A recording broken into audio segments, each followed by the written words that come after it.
Ngizathanda ukunikeza ithuba eBulawayo City Council from i-Department of Housing ukuthi basincedise ngendaba change of ownership.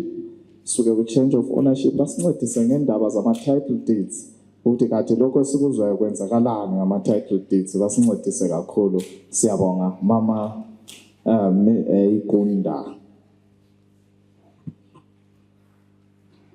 Ngiyabonga ithuba endiphiwayo. Ngithanda ukwethula inhlonipho enkulu ubaba uPhidube, honorable, umama ukhansela, umama Ndlovu, labakhokheli bonke abalapha kimi. Lani lonke Bulawayo muhle. Ngilibingelela ngithi linjani Bulawayo muhle. Mina engikhulumayo ngugunda nguMampofu, ngihousing officer weMpophoma. Lalapha eNtumbane eMakhandeni lobhengula Njube phela ndaba ibinyela. Kodwa ngibased eMpophoma ikakhulu. Maybe ngiqale ngokuchasisa ama-title deeds ngoba kuza ngincedisa ukuthi ngicasise imihlobo yama-agreement kumbe eyesivumelwano esiba khona phakathi komuntu ma ethola indawo yokuhlala koBulawayo lo City Council. Lapha eNtumbane vele i-agreement or isivumelwano esinye kuthiwa yi-suspensive agreement of sale. Akufani labo Mpophoma kulama leasehold, kulama lease without option. Manengi wona vele phose afika 8 ama-agreement umuntu athi nxa ethola indlu koBulawayo kumbe ethola sona istand abe lesivumelwano lo council. Kodwa lapha thina vele sile yona le suspensive. I-suspensive agreement isivumelwano esokuthi ngisakhe ngikhulume exact ngingageneralize ibe intumbane ukuthi umuntu owangena uqala la eNtumbane yawangena wazobhadala i-deposit towards i-amount eyayiphiwe asifanise sithi kumbe kwathiwa 500 wabhadala $100 mainly deposit was 100 wabhadala $100 i-deposit leyana kuyi-deposit yokuthi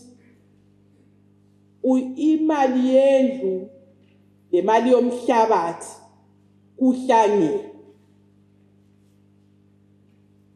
Yumhlobo we-agreement yeNtumbane kuthiwa yi-suspensive. Ku-500 leyana ntsho ngumzekeliso i-$100 yakho leyana iyi-deposit towards the total amount ehlanganisa umhlabathi lapho kuhleli khona indlu yakho le mali esetshenziswe ngukhansili esakha indlu yakho. So konke kuhlangene. eMpophoma iqala 56 abantu beqala ukuba lezi indlu eMpophoma. Bathi babhadaliswa imali kumbe bakhalkulethelwa imali eyayisetshenziswe ngukhansili ukwakha indlu kuphela. So whatever was paid and okwabhadalwayo kubhadalwa kuyisigaqa ubhadala kancane 25 years eMpophoma kwakubhadalelwa umduli kuphela. Yumehluko leNtumbane. Nxa usufuna ukuthenga umhlabathi eMpophoma usu-applyela ke khathesi nxa ufuna ngifisa ukuthenga umhlabathi lapho kuhleli khona indlu yami. Umhlobo we-agreement njengoba ngitshilo ukuthi zinengi izivumelwano umuntu angena kizo lo council ma ethola indawo yokuhlala koBulawayo. Thina sibusisiwe lapha eNtumbane ngoba sivele siqeda ukubhadala imali.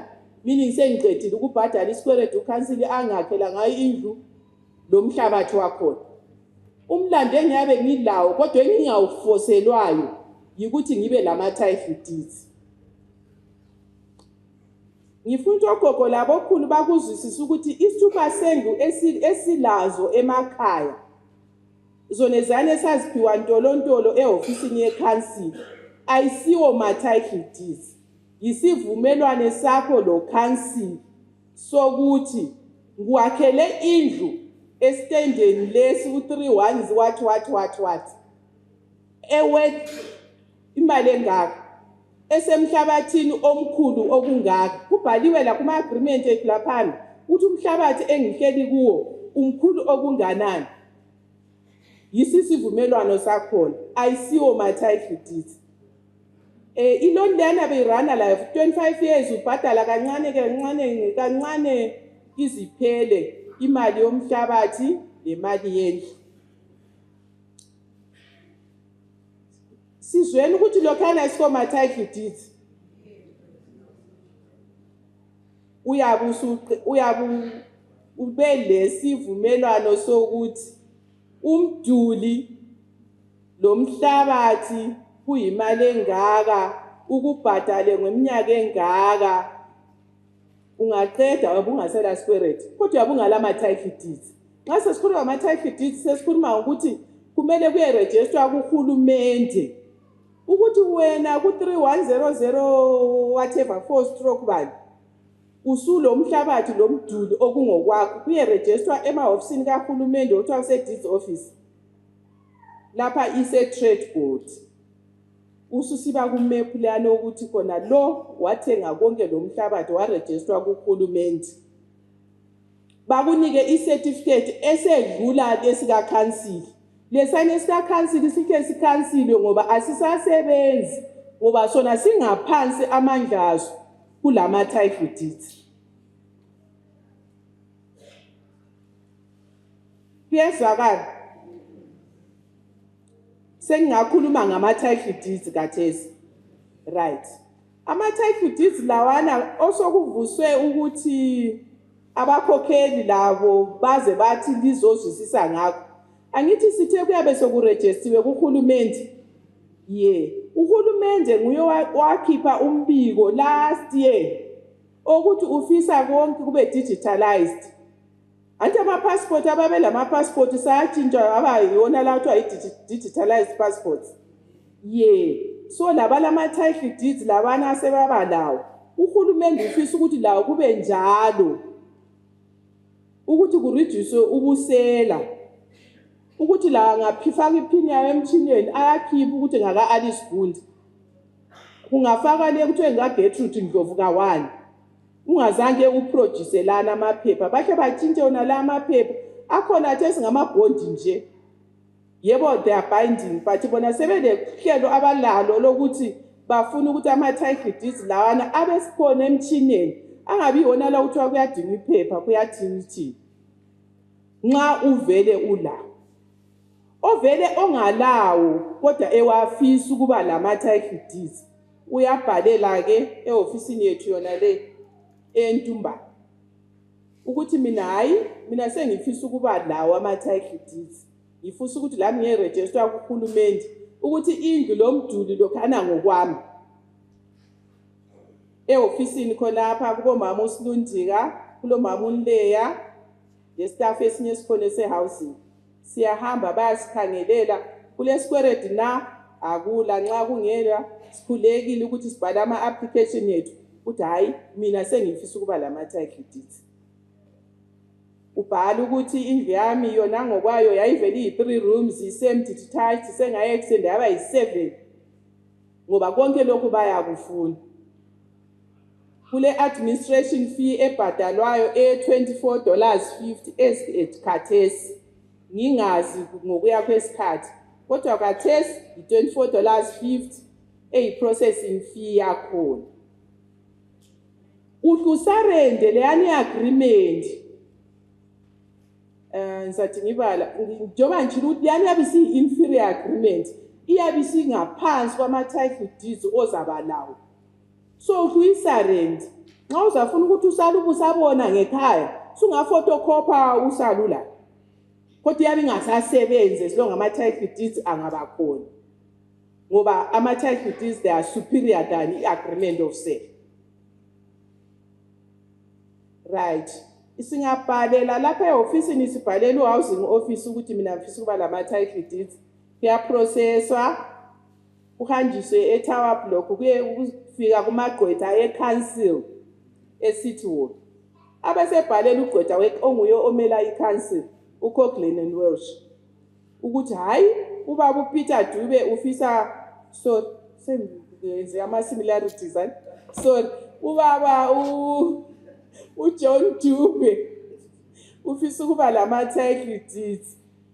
uCochran and Welsh u10 akubhalele athi buya John Dube sikhulumisane uCouncil uthe wena usufuna ukuthi kube ngokwakho konke okusobala uCouncil kube ukuthi uthela irent kuphela uthela for ama services owathola kuCouncil kuphela ule mali la izindleko azibhadalisayo zokuthi aregister lawo ma title deeds labe deeds office kuhulumeni kuthi ukuthi nxa kungokwakathesi azaphumeke seyiwona lawa abafunayo amatsha kodwa yabe lokho le information yakho yona leyo esuke ehofisini bakubize ke uCochran and Welsh nxa usubhadele waya register bakubiza uzoyithatha ama title deeds akho lawana usuzigcinela abanye abento zabo bahamba bayagqinisa kumagqwetha babe bebhadala ukugcinelwa khona ngale ukugcina kuphela kodwa abanye abanengi siyazigcinela nje izindlu yiwa ama title deeds lawo efuna kusikubambe kakhulu ukuthi ama agreement esawayenza lo council asiwo ma title deeds angithi ama title deeds isibanga esiphezulu ukwedlula iagreement leyana esayenza lo council bona ngama title deeds senqedi ngifuna ukuthi ngikhulume njalo ngokutshintshwa kwezindlu lami ngitholele khona bemvele ngidinga ngiyabonga futhi kakhulu kaSipho asoze ngikhulume ngokutshintshwa kwezindlu ngokuba umuntu ubhubhile ngifuna ukuthi ngikhulume ngokuthi umama uKendlovu uthengisela uGundile yikwenza aqala ngakho umama uKendlovu nxa esengithengisele indlu asithi isithupha lesane agreement kasayitholi eyiyo ayiphiwa nguCouncil ukuthi indlu le ngeyakho sithi kahambe kuma CID ayekliwa ngeqiniso ukuthi ayenze isifungo khona ngale ukuthi khona ngeqiniso mina isithupha sendlu ngangilaso kumbe sathi ekhaya sadliwa amagundwane kwathini kodwa ngingaze ngisibone angila kusiclaima ukuthi kuclaima indlu le ukuthi yophi ngeyami kodwa sivele umama uKendlovu sesike samhlolisisa ngesithupha sakhe lokusefayilini ukuthi ngeqiniso nguye lapho ngizama ukuthi ndichasisele ukuthi uAlice Gunda angeke abuye azothengisa indlu kaKendlovu ngoba isithupha sikaKendlovu sizasikhangela simkhangele kodwa zabuya futhi ngizokhuluma lapho kulobutsotsi khona esesihlane lapho khonapha kithi eofisini okusabekayo kakhulu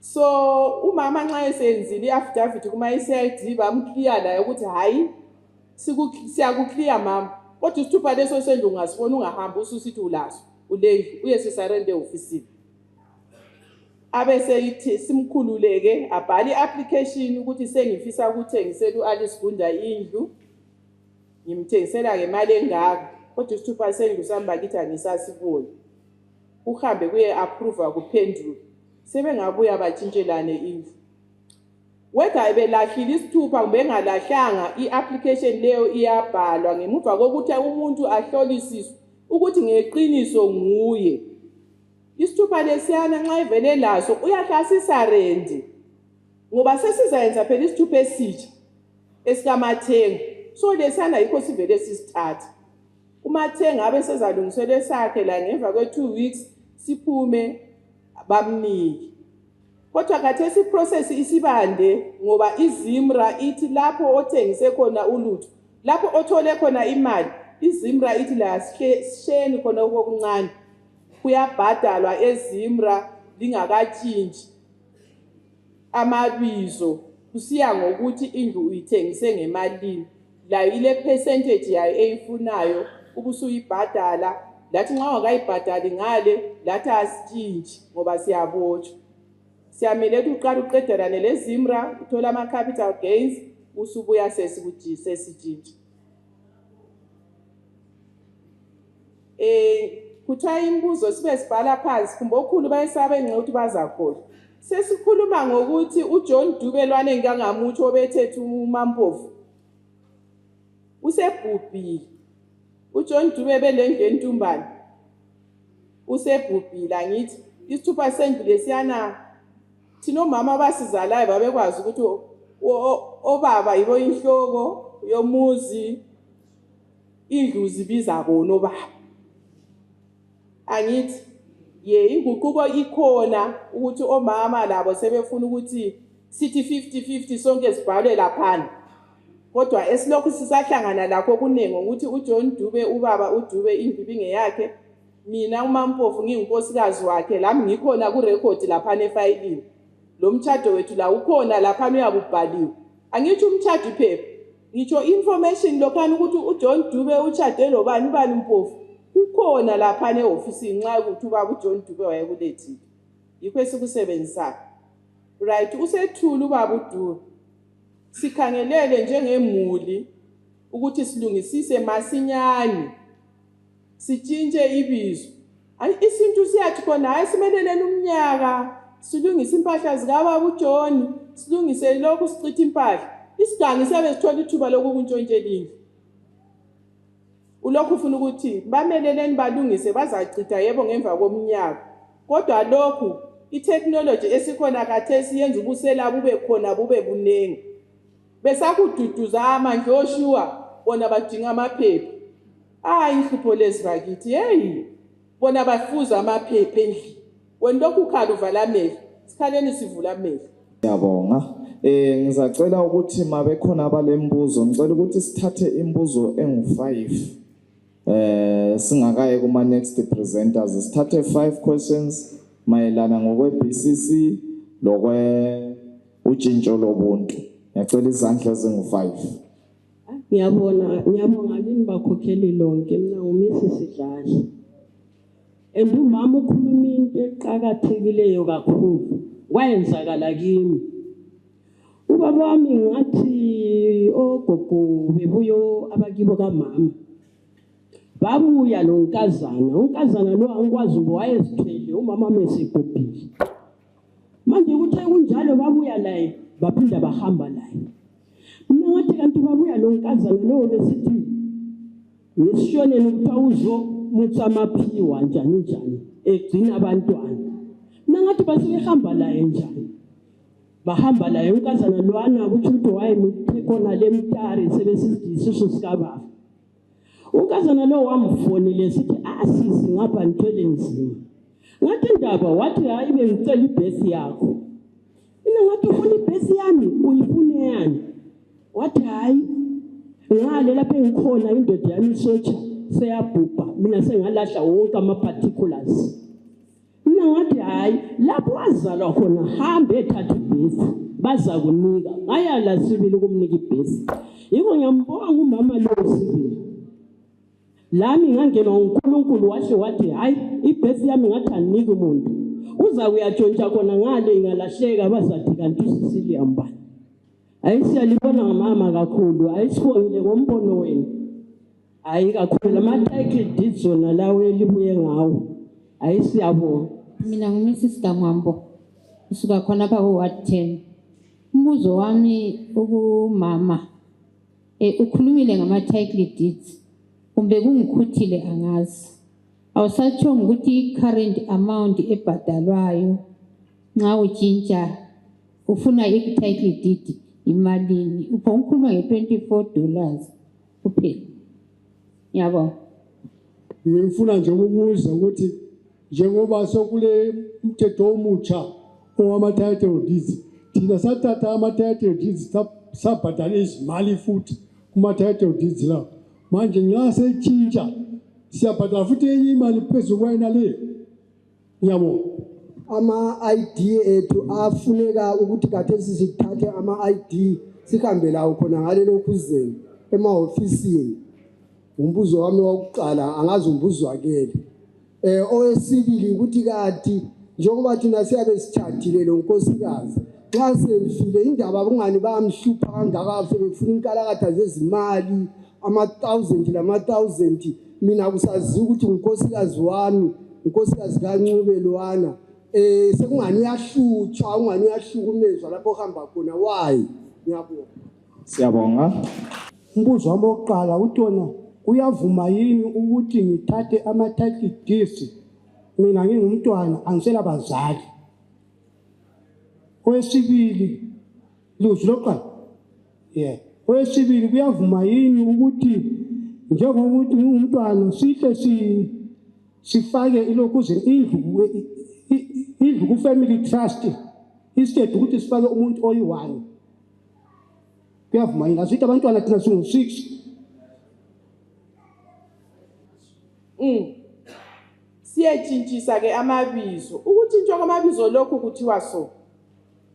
I-court iyafuna i-death certificate. Thina asikutshintshi la ngoba indlu ibike ngaJohn Dube.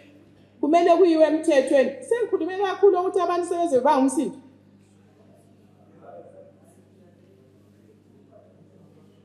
Asilaleli sisenphe.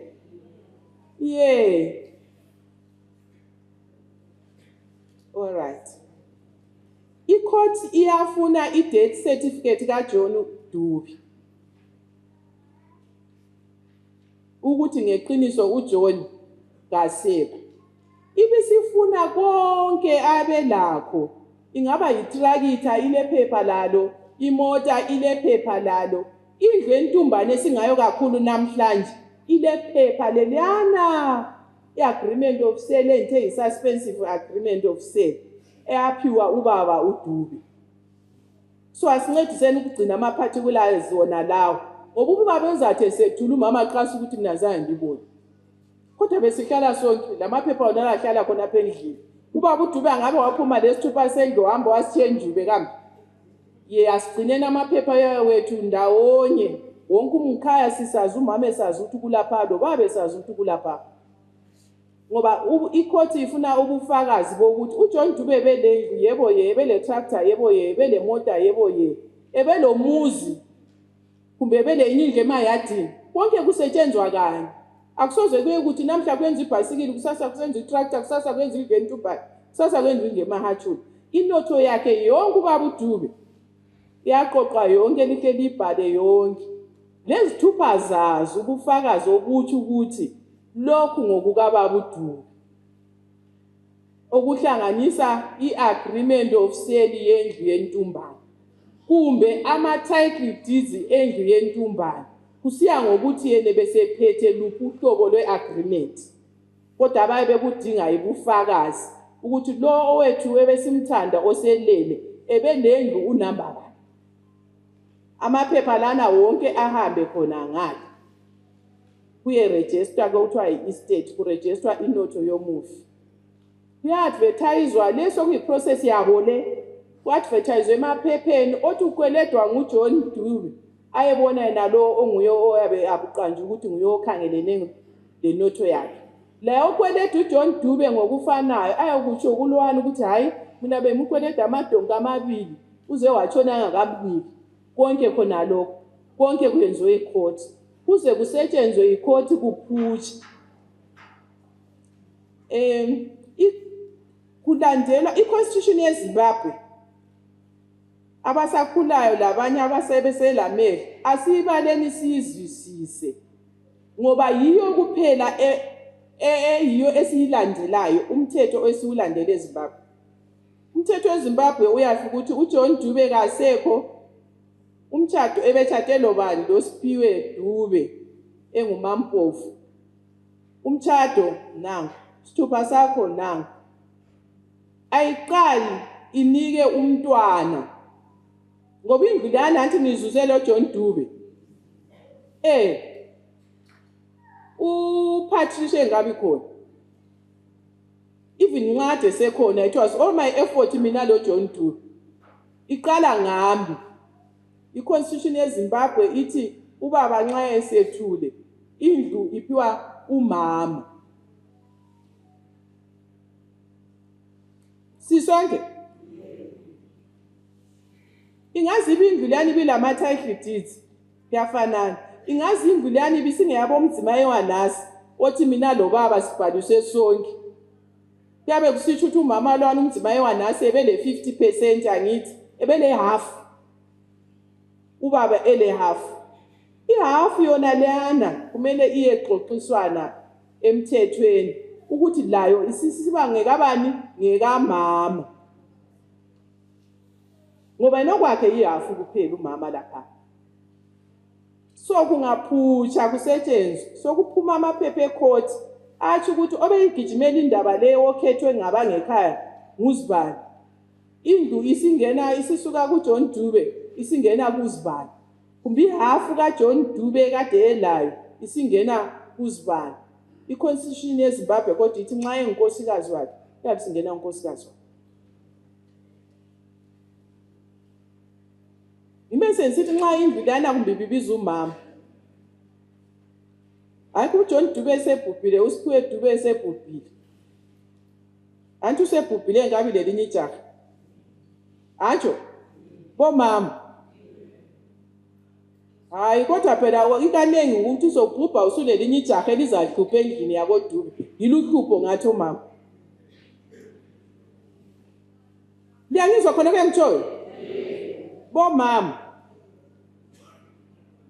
ngicela lizwisise khona ye ungacabanga ukuthi wena usuthola ijaha hamba wehlala lejaha leliyani ulithi indlu leyo ngoba waye ngitsho njalo uzathi di usuhlala lo phiri athi usuhlala lo phiri endlini kaJohn Dube noma ibiza wena wena nxa usuthi di constitution lokhu isebenza phela isisithi surviving spouse nxa isithi surviving spouse ithi onguye obengumkakhe uyotholayo kayisakubuza ucubungula ukuthi ngale kwakulobandobani le idinga yena lo la indlu kaJohn Dube esihambile kophiri ngenxa yami lawe esingenzanga izinto zethu zahleleka ye nxa singathola elinye ijaha siphumeni koDube sehlala khona ngale kophiri ngoba abantu bethu basala bedubeka siswakhe khona ye labo baba kuyafanana nje obaba sebebhonga bayathaba obaba lingathatha umama nxa esebhubhile usuthethe omnye umfazi wena ungathi di indlulana sisiya kumfazi lona phela yibaba indlulana sisiya kunkosikazi wesibili ngobona usumthethe anti wamle angisho ukuthi lingathathi kodwa ngifuna likuhlakaniphele okuyinto kwakhona ngifuna likuhlakaniphele usuthethe umama setshonile baba phiri ngapha usuthatha mina ubampofu lami la uzahamba kusale mina kathi nxa mina sensele somele ngibuyele kithi lami sengiwakhona kodwa abantu abazala wena lo mama lowani athi inotho leyi ngibi ngeyabo nje ubasebenzele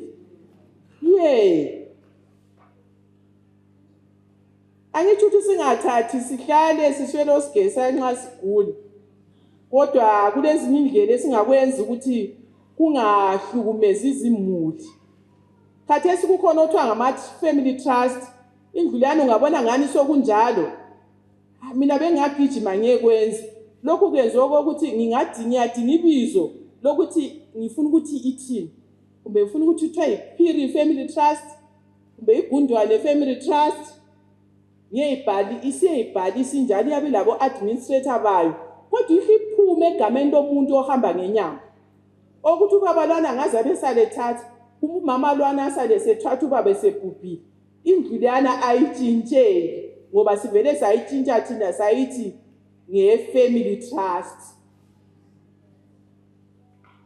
angithi ngiyaphinda ukuthi angithi ukuthi lingathathwa but asikwenzeni ngokuhlakanipha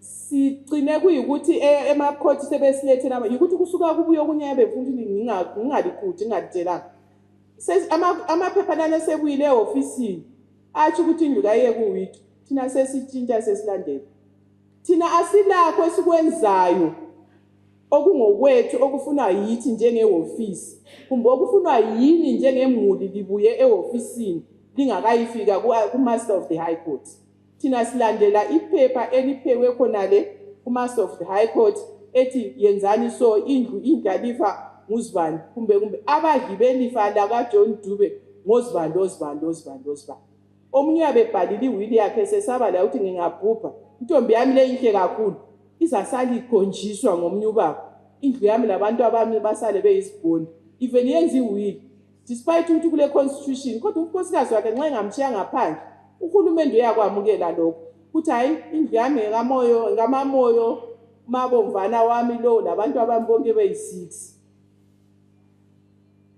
uzamile ubaba lokhu safeguard property yakanti ngoba umama lo angaze yathini kodwa abantwana labana abayi6 lo mama lo bonke sebebhalisiwe endlini bangaze babe yi10 liyakwana kubhili lelana lonke liyakwana okukhulu is to safeguard iproperty zethu zingahambi mahlayana ngoba siyehlulekile ukuhlela ngibe sensitsho futhi ngilesikhalazo ukuthi abanini bezindlu celana ama-photocopies ezithupha ngicela leli lizwi lisecurate ama-photocopies ezithupha ahambe abuye lo mnikazi ehamba lesithupha sakhe i-original le photocopy i-certified copy ngiyaxolisa ukuthatha isikhathi but ngiyasicela why ngitsho njalo khonapha ngakini khonapha sesilama incidents apho safike 5-6 within 2 years athi mina ngumama ka-council ngumngane ka-council ukhansela uvakatshile wayegoli mina ngasala ulayele ngiyakwazi amabhedi konke kungabi angilifundisi ukuganga angithi but ngifuna ukuthi libe kwazi ukuthi ukuganga khonokho kukhona kuyaphila usehambile wagcina ethola umsebenzi khona ngala anti mina imungane oseduze ngiyakwazi futhi ukuthi uMandlovu lendlu ngaphi lamaphepha akhe wonke suzabe ungikhangelela mampo hayi kulungile sandla sami kulungile sengumshifana uyamaraze khona mina ngiyaganga ngapha ngiyethatha i-birth certificate kaMandlovu ngingavele mphathe i-birth certificate leyana ngihambe komsitheli ngiyethi ngilahlekelwe yisithupha kumbe ngihambe epoliseni ngiyethi report ukuthi ngilahlekelwe yisithupha athi labana balalela mina yenze i-affidavit ulahlekelwe yisithupha bakunika ipolice report isithupha silahlekile athi yibhedi ayilampikisha right sengile ncwadi esuka la emapoliseni sensiyadinga esinye isithupha lesana siphuma sibhalwe bani hallo angizwa okuthindi phela right isithupha silesana sile bizo likaMandlovu silompikisha kabani okabani ye owami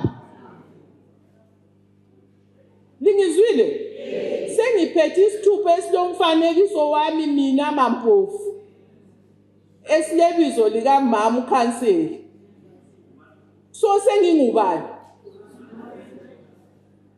senguMandlovu ye senginguMandlovu lempikisha engeyami ungafika lapha neofisini ayofisi zabakwazi ukuthi uhambe wathatha ibhedi kaMandlovu yini ibhedi abasoze babekwazi ukuthi mina ngithethe ibhedi kaMandlovu ngathatha isithupha impikisha lapha ngeyami ibizwa ayisilolami noma khona kanade ukuthi uyaphendla ukhangela umkhangela ukuze umphindi uyaphinda umboni yini phela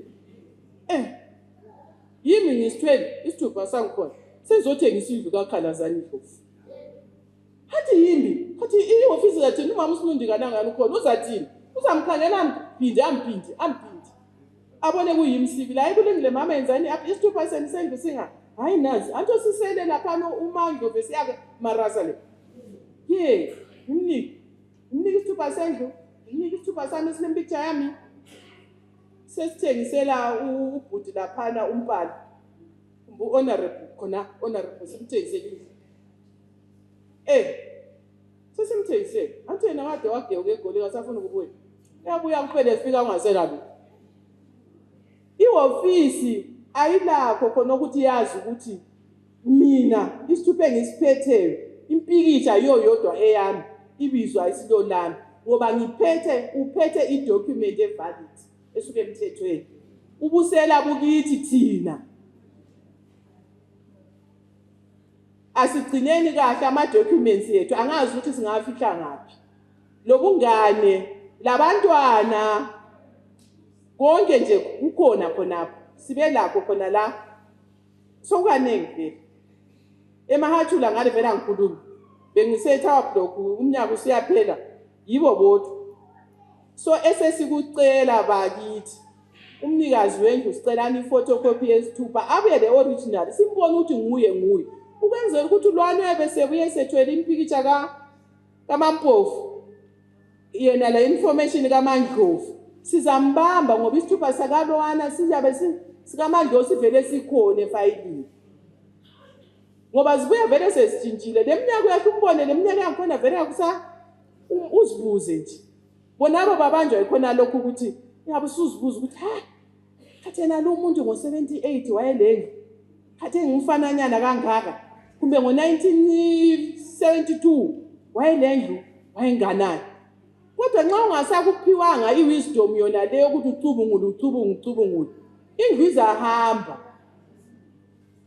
akule isingakwenza umuntu ngakhe ngiqalisa ukumtshela ukuthi wena ayisuwe yenethwele iphepha ngicela ama-documents ethu bakithi siwagcine kahle labangekho bakithi through your forums siyacela izithupha zikalele emafayilini ukwenzela ukuthi nxa uthe kubuya khona okunjalo would be able to say ayisuke and bonke boyi6 bona abantu siyajabula ngoba sakwanisa ukuthi babotshwe abanye bayithuba sibabotshelela uvivi sebelandelelwa ukuthi lucky enough lakho kwakungakaphuthi sebelandelelwa lwana omunye sezwile ukuthi kulabantu abalokhu bebuya bezobuviewing ukuthi iyathengiswa suppose akubi khona iyabe sihambile but lina ngiyazi ukuthi labe selikhala ngokuthi ioffice ilesandla kikho yikho ngilitshelile ioffice iyabe ngalasandla kulokho abalezandla ngabangani bethu ngabantu bethu ngo-aunt ubuhlobo bethu abantu esiphila lapho so asifundeni ukugcina izinto zethu kahle ngiyabonga